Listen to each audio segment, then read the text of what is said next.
ಎಲ್ಲ ಕನ್ನಡ ಜನತೆಗೆ ನನ್ನ ನಮಸ್ಕಾರಗಳು. ಸೊ ಎಲ್ಲರಿಗೂ ಬೆಳಗಿನ ಶುಭೋದಯ. ಇವಾಗ ಟೈಮ್ ಬಂದ್ಬಿಟ್ಟು 11:32 ಆದ್ರೆ ಆಗ್ತಾ ಇದೆ.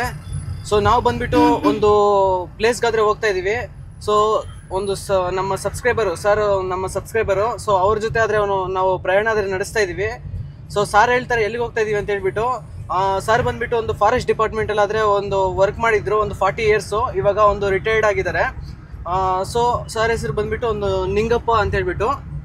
ಸರ್ ಇವಾಗ ಎಲ್ಲಿಗೆ ಹೋಗ್ತಾ ಇದೀವಿ ಸರ್ ನಾವು ಈಗ ಕಡೇಕಲ್ ಮತ್ತೂರು ಅಂತ ಇಂಡಿಯಾದಲ್ಲಿ ಅತಿ ಹೆಚ್ಚು ಸಂಸ್ಕೃತ ಭಾಷೆ ಮಾತಾಡೋ ಜನರಿರೋ ಊರದು. ಶಿವಮೊಗ್ಗದಿಂದ ಒಂದು 7 ಕಿಲೋಮೀಟರ್ 8 ಕಿಲೋಮೀಟರ್ ಆಗ್ಬೋದು. ಅಲ್ಲಿ ಕರ್ಕೊಂಡೋಗಿ ನಿಮ್ಮನ್ನ ಅಲ್ಲಿ ಜನಗಳಿಗೆ ಇಂಟ್ರೊಡ್ಯೂಸ್ ಮಾಡಿಸಿ ಬರ್ಲಿಕ್ಕೋಸ್ಕರ ನಿಮ್ಮ ಜೊತೆ ನಾನು ಬರ್ತಾ ಇದ್ದೀನಿ ಗೈಸ್. ಮತ್ತೆ ಏನಾದ್ರು ನೀವೇನಾದ್ರು ಶಿವಮೊಗ್ಗ ಕಡೆ ಬಂದ್ರೆ ಒಂದು ಸರ್ನ ಮಾತಾಡಿಸಿ ಸಿಗ್ತಾರೆ ನಿಮ್ಗೆ. ಸಾರು ಈ ಕಡೆ ಏನಾದ್ರು ಬಂದ್ರೆ ಶಿವಮೊಗ್ಗ ಕಡೆ ಸೊ ಸಾರಿ ಸರ್ ನಿಂಗಪ್ಪ ಅಂತ ಹೇಳ್ಬಿಟ್ಟು. ಸೊ ಯಾವ ತರ ಅನಿಸ್ತಾ ಇದೆ ಜರ್ನಿ ಒಂದು ಶಿವಮೊಗ್ಗದವರೆಲ್ಲ ಒಂದು ಸಾರಿಗೆ ಕಾಮೆಂಟ್ ಮಾಡಿ ನಮ್ಮ ಶಿವಮೊಗ್ಗ ಅಂತ ಹೇಳ್ಬಿಟ್ಟು. ಇವಾಗಾದ್ರೆ ನಾವು ಬಂದ್ಬಿಟ್ಟು ಸರ್ ಎಲ್ಲಿಗೆ ಹೋಗ್ತಾ ಇದ್ದೀವಿ? ಯಾವ ಊರು ಸರ್ ಅದು? ಮತ್ತೂರು ಅಂತ, ಕಡೇಕಲ್ ಮತ್ತೂರು ಅಂತ ಹೇಳ್ಬಿಟ್ಟು ಅಲ್ಲಿಗಾದ್ರೆ ಹೋಗ್ತಾ ಇದೀವಿ. ಸೊ ಯಾವ ತರ ಅನಿಸ್ತಾ ಇದೆ ಜರ್ನಿ ಒಂದು ಕಾಮೆಂಟ್ ಸೆಕ್ಷನ್ ಅಲ್ಲಿ ತಿಳಿಸಿ. ನೋಡಿ ಯಾವ ತರ ಇದೆ ಅಂತ ಹೇಳ್ಬಿಟ್ಟು. ಶಿವಮೊಗ್ಗ ಟೌನು ಇದು ನದಿ ಇದು ನಿಮ್ಗೆ ಅಲ್ಲಿ ಕಾಣಿಸ್ತಾ ಇರೋದು ತುಂಗಾ ನದಿ ಅದು. ನೋಡ್ರಪ್ಪ ಹೈಟೆಕ್ ಸಿಟಿ ಯಾವ ತರ ಇದೆಯೋ ಒಂದು ಶಿವಮೊಗ್ಗ. ನೋಡಿ ಶಿವಮೊಗ್ಗ ಒಂದು ಆಟೋ ಸ್ಟ್ಯಾಂಡ್ ಆದ್ರೆ ನಿಮ್ಗೆ ಯಾವ ತರ ಕಾಣಿಸುತ್ತೋ ಅಲ್ಲೇ ಮುಂದೆ ಅದು ಚನ್ನಗಿರಿ ಚಿತ್ರದುರ್ಗ ಹೋಗೋ ಫ್ಲೈ ಓವರ್. ಅದು ಚನ್ನಗಿರಿ ಒಂದು ಚಿತ್ರದುರ್ಗ ಹೋಗೋ ಫ್ಲೈ ಓವರ್ ನಿಮ್ಗೆ ಮುಂದೆ ಕಾಣಿಸ್ತಾ ಇರೋದು.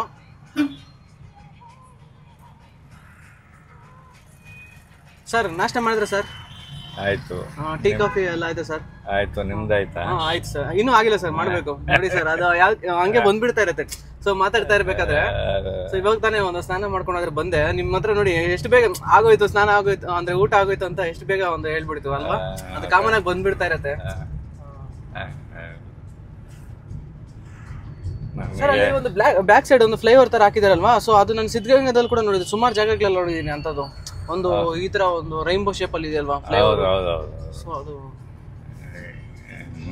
ಸರ್ ಬೇಸಿಕಲಿ ನೇಟಿವ್ ಇದೆ ಅಲ್ವಾ ಸರ್ ಶಿವಮೊಗ್ಗ? ನೇಟಿವ್ ಅಲ್ಲ, ನೇಟಿವ್ ಶಿಕಾರಿಪುರ ಹತ್ರ ಒಂದು ಹಳ್ಳಿ ಭದ್ರಾಪುರ ಅಂತ.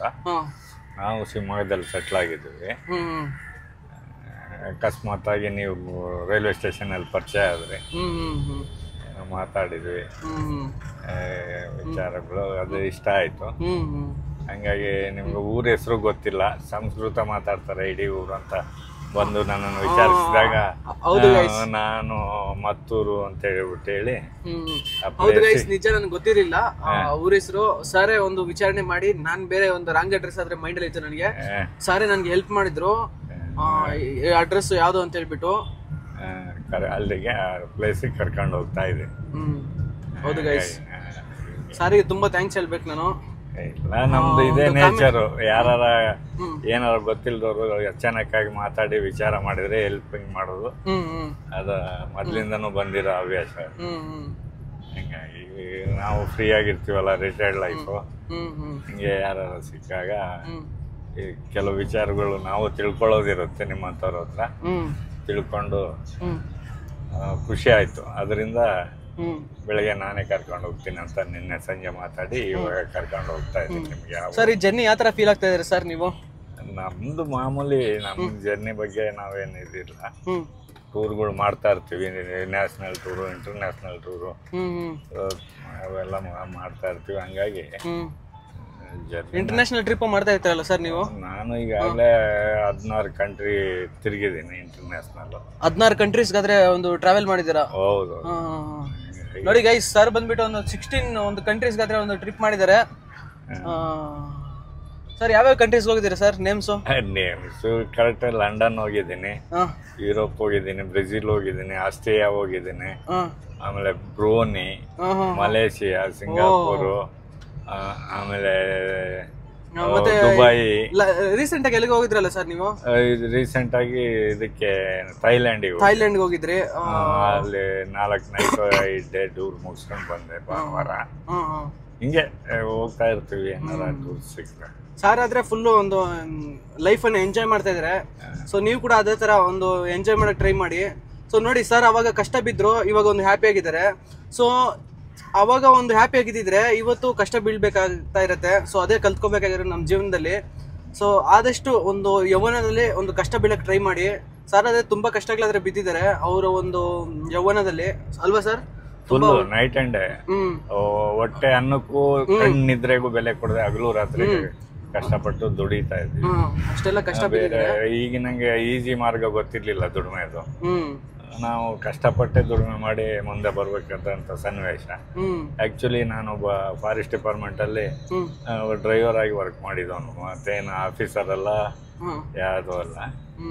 ಒಟ್ಟು ಅದೇ ನಮ್ಮ ಕಷ್ಟಕ್ಕೆ ಪ್ರತಿಫಲ ಸಿಗತ್ತೆ ಸರ್. ಎಲ್ಲರಿಗೂ ಅದೇ ಹೇಳ್ಬೇಕಾಗಿರೋ ಸರ್. ನೀವು ಹೇಳಿ ಸರ್ ಒಂದ್ 2 ಮಾತುಗಳಲ್ಲಿ. ಈಗಿನ ಯೌವನ ಒಂದು ತುಂಬಾ ಒಂದು ಬೇರೆ ಕಡೆನೆ ಹೋಗ್ತಾ ಇದಾರೆ.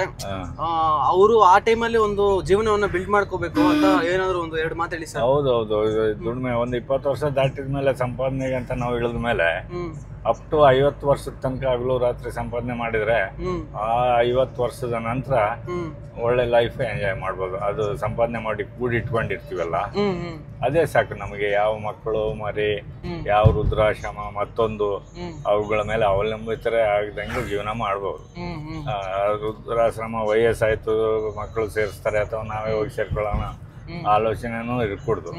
ಕೈ ಕಾಲು ಗಟ್ಟಿ ಇರೋ ತನಕ ನಮ್ಮಷ್ಟಕ್ಕೆ ನಾವು ಬದುಕ್ತೀವಿ ಅನ್ನೋ ಧೈರ್ಯದಲ್ಲಿ ಬದುಕಬೇಕು. ಯಾರೇ ಆಗ್ಲಿ ಡಿಪೆಂಡ್ ಆಗಬಾರ್ದು. ಮಕ್ಕಳು ಮರಿ ಆಸ್ತಿ ಎಷ್ಟು ಬೇಕು ಅಷ್ಟು ಮಾಡ್ಬೇಕಷ್ಟೇ. ಅತಿ ಹೆಚ್ಚಾಗಿ ಮಕ್ಕಳನ್ನ ವಿದ್ಯಾಭ್ಯಾಸವಂತರನ್ನ ಮಾಡಿರ್ತೀವಿ, ಅವ್ರದ್ದು ದುಡಿಮೆ ಅವ್ರ ಆಸ್ತಿ ಅವ್ರ ಸಂಪಾದನೆ ಅವ್ರು ಮಾಡ್ಕೊಳ್ತಾರೆ. ನಾವು ಯಾವ ಲಿಮಿಟ್ಸ್ ಅಲ್ಲಿ ನಾವು ಇದ್ವಿ ಮೊದಲು ಮೂಲ, ನಂತರ ದಿನಗಳಲ್ಲಿ ನಾವು ಯಾವ ಮಟ್ಟಕ್ಕೆ ಬೆಳೆದಿದ್ವಿ ಅದನ್ನ ಮರಿಬಾರ್ದು. ಅದನ್ನ ನಾವು ಯಾವ ಒಂದು ಕಷ್ಟಗಳಿಂದ ಸ್ಟಾರ್ಟಿಂಗ್ ಇಂದ ಬಂದಿರ್ತೀವಿ. ಸೊ ಅದನ್ನ ಯಾವತ್ತು ನಾವು ಮರಿಬಾರ್ದು. ಅದು ನಿಜ ಸರ್, ನೀವು ಹೇಳಿದ ಮಾತು ತುಂಬಾ ನನಗೆ ಸಂತೋಷ ಆಯ್ತು. ಅದರಿಂದ ಈಗ ನಮ್ಮ ಜೀವನ ಸುಗಮ ಅನಿಸುತ್ತೆ. ಯಾರನ್ನು ಬೇಕು ಮಕ್ಕಳು ಜೊತೆಲೇ ಇರಬೇಕು ಮತ್ತೊಂದು ಆಗಬೇಕು ಅವಲಂಬಿತರಾಗಿಲ್ಲ ನಾವು. ಆಮೇಲೆ ಯಾವುದೇ ಕಾರಣಕ್ಕೂ ಈ ಮಕ್ಕಳದು ಕೈಲಾಗದ ಸಂದರ್ಭದಲ್ಲಿ ವೃದ್ಧಾಶ್ರಮಕ್ಕೆ ಬಿಡ್ತಾರೆ, ಅದು ಮಾಡ್ತಾರೆ. ಅವ್ರ ಮೇಲೆ ಯಾಕೆ ಡಿಪೆಂಡ್ ಆಗಬೇಕು? ವೃದ್ಧಾಶ್ರಮ ಯಾಕೆ ಬೇಕು? ನಮ್ಮ ಕೈಕಾಲು ನೆಟ್ಟಿಗಿರೋ ತನಕ 4 ಜನಕ್ಕೆ ಸಹಾಯ ಮಾಡಬೇಕು. ಆಗದಿದ್ದ ಕಾಲಕ್ಕೆ ನಮ್ದೇನಿದೆ, ನಾನು ಆಲ್ರೆಡಿ ಈಗಾಗಲೇ 6 ವರ್ಷದಿಂದನೇ ನಾನು ಬಾಡಿ ಡೊನೇಟ್ ಮಾಡಿದ್ದೀನಿ ಈ ಶಿವಮೊಗ್ಗ ಮೆಡಿಕಲ್ ಕಾಲೇಜಿಗೆ. ನನಗೆ ತುಂಬಾ ಆಶ್ಚರ್ಯ ಆದ್ರೆ ಆಗ್ತಾ ಇದೆ ಸರ್. ಬಂದ್ಬಿಟ್ಟು ನಾನು ಕೂಡ ಮಾಡಿದ್ದೀನಿ, ಅದನ್ನ ಸರ್ಟಿಫಿಕೇಟ್ ಬರೆದು ಕೊಟ್ಟಿದ್ದೀನಿ. ಸೊ ಬಾಡಿದಲ್ಲಿರೋ ಎಲ್ಲ ಪಾರ್ಟ್ಸ್ ಅನ್ನು ನಾನು ಡೊನೇಟ್ ಮಾಡ್ತೀನಿ ಅಂತ ಹೇಳ್ಬಿಟ್ಟು ಸರ್ಟಿಫಿಕೇಟ್ ಮಾಡ್ಕೊಟ್ಟಿದ್ದೀನಿ. ನಿಮ್ಗೆ ತೋರಿಸ್ತೀನಿ ಯಾವ ತರ ಇರುತ್ತೆ ಅಂತ ಹೇಳ್ಬಿಟ್ಟು. ಬಟ್ ತೋರಿಸ್ಬಾರ್ದು ಅದನ್ನ, ಸುಮ್ಮನೆ ಈ ತರ ಇಟ್ಟು ತೋರಿಸ್ತೀನಿ ಸರ್. ನನ್ಗೆ ತುಂಬಾ ಆಶ್ಚರ್ಯ ಆಗ್ತಾ ಇದೆ ಸರ್. ನಾನು ಕೂಡ ಮಾಡಿದ್ದೀನಿ ಅದನ್ನ. ಸೊ ನನಗೆ ಬಂದ್ಬಿಟ್ಟು ಇವಾಗ 22 ಇಯರ್ಸ್ ಆದ್ರೆ ಆಗ್ತಾ ಇದೆ. ನಾನು ಕೂಡ ಅದನ್ನ ಬರ್ದಿದ್ದೀನಿ, ಸರ್ಟಿಫಿಕೇಟ್ ಬರೆದು ಕೊಟ್ಬಿಟ್ಟಿದ್ದೀನಿ. ನನಗೆ ತುಂಬಾ ಸಂತೋಷ ಆಗ್ತಾ ಇದೆ ಗೈಸ್. ಸರ್ಗೆ ನಿಜವಾಗ್ಲೂ ಒಂದು ಲೈಕ್ ಹೊಡಿಲೇಬೇಕು, ಕಾಮೆಂಟ್ ಮಾಡ್ಲೇಬೇಕು. ಸರ್ಗೆ ಇಷ್ಟೊಂದೆಲ್ಲ ಇದು ಮಾಡ್ತಾ ಇದಾರೆ. ಸೊ ನನ್ನಂತವ್ರು ನೋಡಿ, ನಾನು ಯಾರು ಅಂತ ಗೊತ್ತಿಲ್ಲ ಅವ್ರಿಗೆ, ಸುಮ್ಮನೆ ಸಬ್ಸ್ಕ್ರೈಬ್ ಮಾಡಿದ್ರೆ ಅಷ್ಟೇ. ಸೊ ನನ್ನಂತವ್ರಿಗೆ ನೋಡಿ ಎಷ್ಟೊಂದು ಹೆಲ್ಪ್ ಮಾಡ್ತಾ ಇದ್ರು. ನಾನು ಕರ್ಕೊಂಡೋಗಿ ಒಂದು ಟ್ರಿಪ್ ಆದರೆ ಒಂದು ತೋರಿಸ್ತಾ ಇದ್ದಾರೆ ಅವು ಪ್ಲೇಸಿನ ಬಗ್ಗೆ. ಸೊ ಈ ಜರ್ನಿ ಯಾವ ಥರ ಅನಿಸ್ತು ಲೈಕ್ ಮಾಡಿ, ಶೇರ್ ಮಾಡಿ, ಅದೇ ಥರ ಕಾಮೆಂಟ್ ಮಾಡಿ. ಇನ್ನೂ ಹೋಗ್ತಾನೆ ಇರುತ್ತೆ ಪ್ರಯಾಣ ಪೂರ್ತಿ. ಸರ್ ಒಂದು ಕಾರ್ ಓಡಿಸ್ಬೇಕಾದ್ರೆ ಒಂದು ಸುಮಾರು ಜನ ಸೀಟ್ ಬೆಲ್ಟ್ ಅನ್ನು ಹಾಕಲ್ಲ. ಸೊ ಅಂಥವ್ರಿಗೆ ಏನಾದರೂ ಹೇಳಿ ಸರ್. ಅದು ಒಂದು ಸಿಸ್ಟಮ್ ಅಲ್ಲಿ ಎಲ್ಲ ಇರುತ್ತೆ ಕಾರ್ ಒಳಗಡೆ, ಅದನ್ನು ಉಪಯೋಗಿಸ್ಕೊಳ್ಳೋದು ನಮ್ಮ ಜಾಣ್ಮೆ. ಯಾಕಂದ್ರೆ ಅಪಘಾತಗಳಾದಾಗ ಎಷ್ಟಕ್ಕೆಷ್ಟೋ ಸ್ವಲ್ಪ ಅದು ತಡೆಗಟ್ಟುತ್ತೆ. ಮತ್ತೆ ಕಾನೂನು ದೃಷ್ಟಿಯಲ್ಲಿ ಸೀಟ್ ಬೆಲ್ಟ್ ಹಾಕದೇ ಇರೋದು ಒಂದು ತಪ್ಪು. ಹಾಕಿದ್ರೆ ಒಳ್ಳೇದು, ಅದರಿಂದ ನಮಗೇನು ನಷ್ಟ ಆಗೋದಿಲ್ಲ, ನಮ್ಗೆ ಸೇಫ್ ಆಗಿರುತ್ತೆ, ಸ್ವಲ್ಪ ಸೇಫ್ಟಿ ಆಗಿ ಇರುತ್ತೆ. ಹೌದೌದು. ಸಡನ್ ಆಗಿ ಏನಾದ್ರು ಬ್ರೇಕ್ ಹಾಕಿದಾಗ ಏನಾದ್ರು ಪ್ರಾಬ್ಲಮ್ಸ್ ಆದಾಗ ಸೊ ಅದರಿಂದ ತುಂಬಾ ಯೂಸ್ ಆದ್ರೆ ಆಗುತ್ತೆ. ಹಾಗಾಗಿ ಡ್ರೈವಿಂಗ್ ಅಲ್ಲಿ ಸೀಟ್ ಬೆಲ್ಟ್ ಹಾಕೋದು. ನಾನೇ ಹೇಳ್ತಾ ಫಸ್ಟ್ ಆಫ್ ಆಲ್ ನಾನೇ ಮರ್ತೋಗಿದ್ದೀನಿ ಸೀಟ್ ಬೆಲ್ಟ್ ಹಾಕೋದು.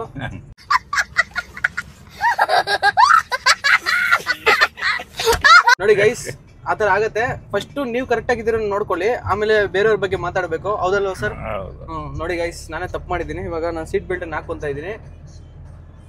ನೋಡ್ರಪ್ಪ, ಫೈನಲಿ ನಾನು ಸೀಟ್ ಬೆಲ್ಟ್ ಅನ್ನು ಹಾಕೊಂಡೆ. ನಾನು ಮಾತಾಡ್ತಾ ನಾನೇ ಹಾಕೊಂಡಿಲ್ಲ. ಫಸ್ಟ್ ಆಫ್ ಆಲ್ ನಾನು ಹೇಳ್ತಾ ಇದ್ದೀನಿ ನೋಡಿ, ಫಸ್ಟ್ ನಾವು ಕರೆಕ್ಟಾಗಿ ಪ್ರಾಸೆಸ್ಸಲ್ಲಿ ಕರೆಕ್ಟಾಗಿ ಅಂತ ತಿಳ್ಕೊಂಡೆ ಮತ್ತೆ ಮಾತಾಡಬೇಕು ಪ್ರಾಸೆಸ್ ಬಗ್ಗೆ. ನೋಡಿ ಹಾಕ್ಕೊಂಡಿದ್ದೀನಿ ಇವಾಗ. ಸೊ ಎಲ್ಲರೂ ಒಂದು ಕಾರಲ್ಲಿ ಹೋಗ್ಬೇಕಾದ್ರೆ ಒಂದು ಸೀಟ್ ಬೆಲ್ಟನ್ನು ಮರಿಬೇಡಿ. ಸೊ ಅದರಿಂದ ತುಂಬ ಯೂಸಸ್ ಆಗುತ್ತೆ ನಮಗೆ. ಒಂದು ಬೈಕಲ್ಲಿ ಹೋಗ್ಬೇಕಾದ್ರೆ ಒಂದು ಹೆಲ್ಮೆಟ್ ಯಾವ ಥರ ಹಾಕ್ಕೊಂತೀವೋ ಸೊ ಅದೇ ಥರ ಅಲ್ವಾ ಸರ್ ಸೀಟ್ ಬೆಲ್ಟ್ ಅನ್ನೋದು? ಅಷ್ಟೊಂದು ಶುದ್ಧ ಹೆಲ್ಮೆಟ್ ಉಪಯೋಗಿಸಲೇಬೇಕು, ಅದರಿಂದ ಪ್ರಾಣ ಉಳಿಯುತ್ತೆ ನಮಗೆ. ಹಾಗಾಗಿ ಆ ಹೆಲ್ಮೆಟ್ ಬಳಸದೇನೆ ಬೈಕ್ ರೈಡ್ ಮಾಡಿ ಎಷ್ಟೋ ಜನ ಪ್ರಾಣ ಕಳ್ಕೊಂಡಿದ್ದಾರೆ ಸರ್. ಮತ್ತೆ ಒಂದು ಕಾರಲ್ಲಿ ಏರ್ ಬ್ಯಾಗ್ಸ್ ಇರುತ್ತಲ್ವಾ, ಸೊ ಅದ್ರ ಬಗ್ಗೆ ಏನಾದ್ರು ಎಕ್ಸ್ಪ್ಲೈನ್ ಮಾಡಿ ಸರ್. ಏನಕ್ಕೆ ಯೂಸ್ ಇರುತ್ತೆ ಏರ್ ಬ್ಯಾಗು ಸೇಫ್ಟಿ ವೈಸ್ ಅಂದ್ರೆ ಆಕ್ಸಿಡೆಂಟ್ ಆದಾಗ ಅದು ಓಪನ್ ಆದ್ರೆ ಈ ಸ್ಟೇರಿಂಗ್ ಮುಖ ಹೋಗಿ ಹೊಡಿತದೆ. ಈ ಸ್ಟೇರಿಂಗ್ ಒಳಗಡೆ ಈ ಕಾರಲ್ಲಿ ಏರ್ ಬ್ಯಾಗ್ ಇದೆ ಸರ್? ಏರ್ ಬ್ಯಾಗ್ ಇದೆ. ಅದು ಓಪನ್ ಆದ್ರೆ ನಮ್ಮ ಮುಖ ಇಲ್ಲಿಗೆ ಹೊಡೆಯೋದು ಅವಾಯ್ಡ್ ಆಗುತ್ತೆ. ಅಲ್ಲಿನೂ ನಮ್ಮ ಜೀವ ಕಾಪಾಡ್ಕೊಂಡಂಗೆ ಆಗುತ್ತೆ. ಅಲ್ಲಿನೂ ಒಂದು ಏರ್ ಬ್ಯಾಗ್ ಇದೆ ಲೆಫ್ಟ್ ಸೈಡ್ ಇದೆ ಸರ್. ಅಲ್ಲಿನೂ ಏರ್ ಬ್ಯಾಗ್ ನೋಡ್ಕೊಳ್ಳಿ, ಅದ್ರೊಳಗಡೆ ಬರುತ್ತೆ. ಇದ್ರೊಳಗಡೆ ಅದನ್ನು ಕೂಡ ಅದೇ ಕಂಪ್ಲೀಟ್ ಆಗಿ ಎಷ್ಟು ಏರ್ ಬ್ಯಾಗ್ಸ್ ಇರ್ತಾವ ಸರ್ ಇದರಲ್ಲಿ? ಎರಡೇ ಇರೋದು. ಎರಡು ಇರ್ತಾವ ಸರ್. ಕಾರ್ ಹೆಸರೇನು ಸರ್ ಇದು? ETS ಲೀವಾ ಅಂತ. ETS ಲೀವಾ ಒಂದು ಟಾಟಾ ಕಂಪ್ನಿ ಅಲ್ವಾ ಸರ್? ಟೊಯೋಟಾ ಕಂಪ್ನಿದು ETS Liva Toyota company car ಇದು ಸರ್ದು. ಎಲ್ಲಾದ್ರೂ ಸಿಗ್ಲಿ ಶಿವಮೊಗ್ಗದಲ್ಲಿ ಸರ್ ಸಿಗ್ತಾರೆ 100%. ನಮ್ಮ ಸಬ್ಸ್ಕ್ರೈಬರ್ಸ್ ಯಾರು ಇದ್ರು ಎಲ್ಲ ಒಂದು ಮೀಟ್ ಆಗಿರಪ್ಪ ಸರ್ನ. ಸರ್ ಬಂದಿದ್ರಲ್ವಾ, ಸೊ ಅವ್ರ ಫ್ರೆಂಡ್ ಅವ್ರದ್ದು ಮನೆನಂತೆ. ನೋಡಿ ಯಾವ ಥರ ಇದೆಯೋ ಸರ್. ಅವ್ರ ಹೆಸರೇನು ಸರ್? ವೆಂಕಟೇಶ್ ಅಂತ.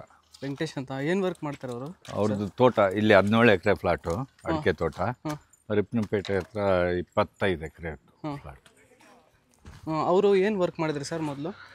ತೋಟನೇ, ಆತನ ಕಾಲದಿಂದನೂ ಅಡಿಕೆ ತೋಟನೇ. ಅಡಿಕೆ ತೋಟ. ನಿಮ್ಮ ಸ್ನೇಹಿತರ ಸರ್ ಅವರು? ಹೌದೌದು, ಸ್ನೇಹಿತರು ಕೂಡ. ನೆಂಬರು ನಮ್ಮ ಮನೆ ಹಿಂಭಾಗದಲ್ಲೇ ಒಂದು ಬಾಡಿಗೆ ಮನೆಯಲ್ಲಿದ್ದರು. ನಮ್ಮ ಸ್ವಂತ ಮನೆ ಹಿಂಭಾಗ. ಅವ್ರ ಹೆಸರೇನು ಸರ್? ವೆಂಕಟೇಶ್ ಅಂತ ಇವ್ರ ಹೆಸರು. ವೆಂಕಟೇಶ್ ಅಂತ. ಸ್ವಂತ ತೋಟ.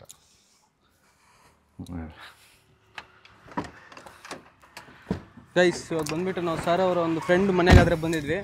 ಸೊ ಮತ್ತೆ ಒಂದು ರೈಡನ್ನು ಒಂದು ಸ್ಟಾರ್ಟ್ ಮಾಡ್ತಾ ಇದ್ವಿ.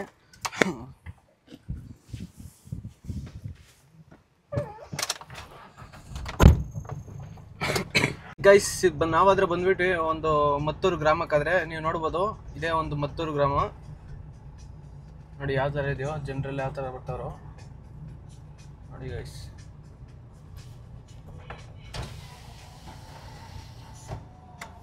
ಬಂದಿದ ತಕ್ಷಣ ನಿಮಗೆ ದೇವಸ್ಥಾನ ಆದರೆ ಈ ಥರ ಕಾಣಿಸುತ್ತೆ, ನೀವು ನೋಡ್ಬೋದು.